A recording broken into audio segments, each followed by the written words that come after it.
Hey guys, I want to talk a little bit more about your dating lives today, and I want to talk with you about situations that you're going to encounter where you have a situation dissolve or break up and there is no closure.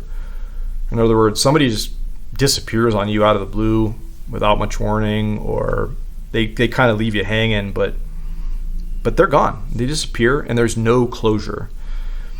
Oftentimes this will happen on the front end of just getting to know somebody. I mean, hopefully this isn't happening to you if you've been in a long established relationship and you've been on for several months with somebody. I would hope that people would at least give you the common courtesy of not just completely disappearing out of nowhere. But yeah, a lot of times we're all going to get ghosted. You're all going to have people that just exit, and on surface level, it may not seem like anything catastrophic happened, and you're just like wondering like, well, why the hell did they disappear? And like I said, a lot of times you're not going to get any closure. This is just life. It's a shitty thing.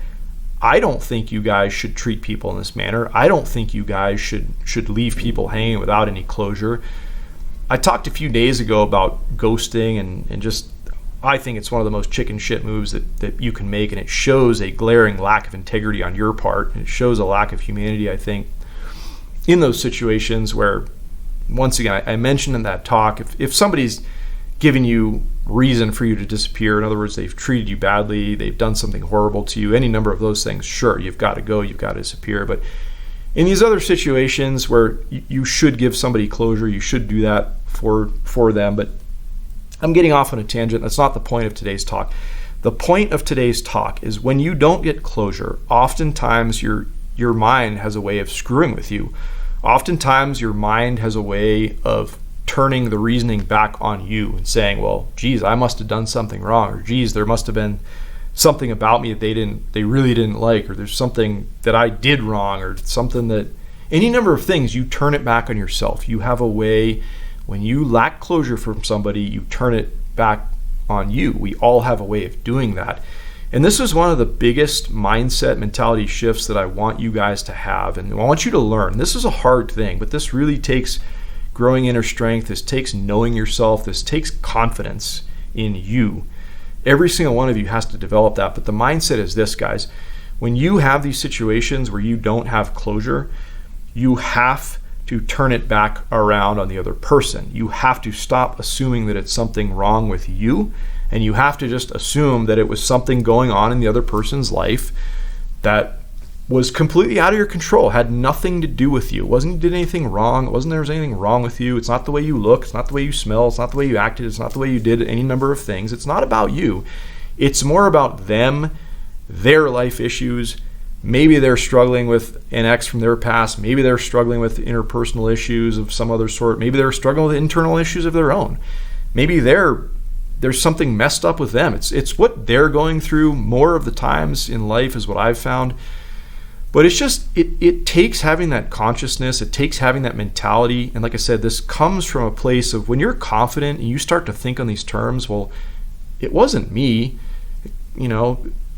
you have this way of unloading this pressure on yourself. You have a way of continuing to love yourself more and to respect yourself more when you learn to look at every single situation like that where you don't get closure in this light. Like I said, you have to learn to think about it in the terms that it's more a problem with them than it was with you.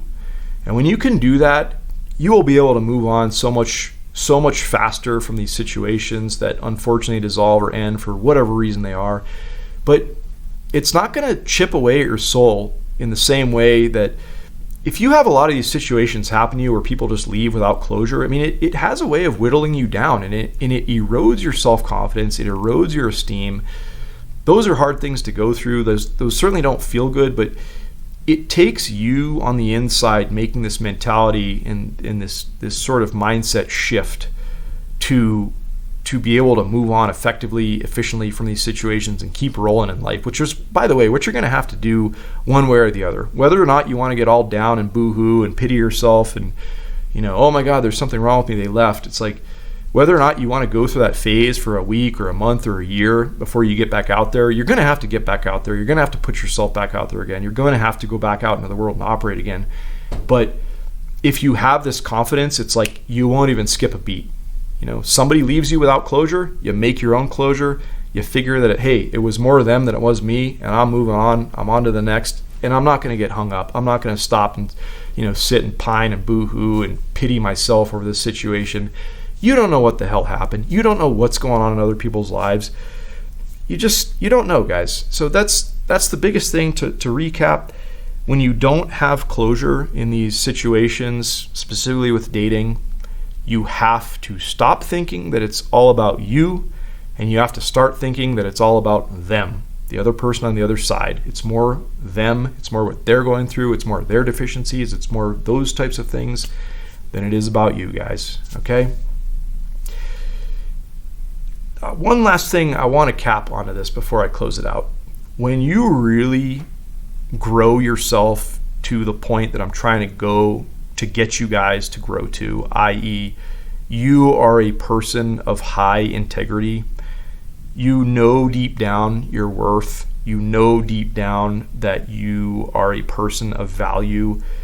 And when you are that person, okay, when you really believe that and you know that about yourself, this sort of thing becomes so easy to do. This mindset shift becomes so much easier to do. It's a paramount paradigm shift, but part of the whole big picture here, guys, is you becoming that person of integrity. You being that good person. You being that person that just knows anybody is a fool from walking away from in this life, okay? It's a big deal. It takes a while to get there. We're not born like this. You have to learn that. But you guys can get there. I want every single one of you people out there, men and women alike, to think on these terms, to learn to operate this way. But like I said, it starts at the core. It starts with you being a person of high value. And what that means is a person of high integrity at the end of the day. That's all it boils down to, guys. All right, guys. I hope you're having a wonderful day. We'll talk to you all soon.